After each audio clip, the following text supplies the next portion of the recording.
এই ধারণাটি খুবই জনপ্রিয় হচ্ছে সবার মধ্যে, কিন্তু আধ্যাত্মিকতায় এর উত্তর আছে।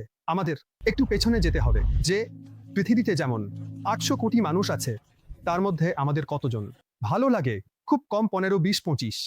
যারা আমাদের পরিবারের বা বন্ধুদের মধ্যে থাকবে বা কিছু বিশেষ, তাহলে কেন তারা ভালো লাগে এবং বাকি লোকদের সাথে কোনো সম্পর্ক নেই?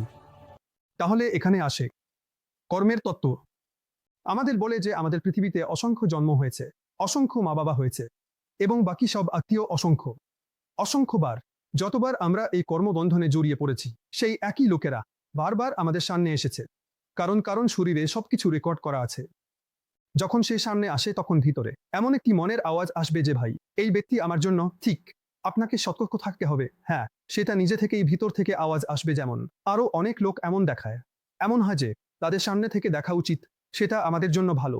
কারণ কর্মবন্ধন, কর্মবন্ধন যা আমাদের আগের জন্মে বলে 7 জন্মের বন্ধন, কিন্তু এটি 7 জন্ম পর্যন্ত সীমাবদ্ধ নয়। কারণ আত্মার স্তর নিরাকারী, আকারী এবং সাকারী, মানে 5।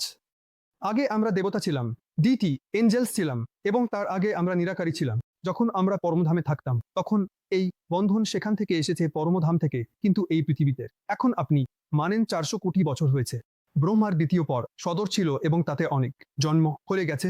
আমরা বাস্তবে তাদের খুঁজে পাই না যারা আমরা আগে ছিলাম। তাই আমাদের চিন্তা মেলে, আমাদের ধারণা মেলে। তাই আমাদের ধীরে ধীরে জানা যাবে যে বাকি সম্পর্কগুলো আজকাল আকর্ষণ থেকে হয়। তারপর আকর্ষণ শেষ হলে কে আমি কে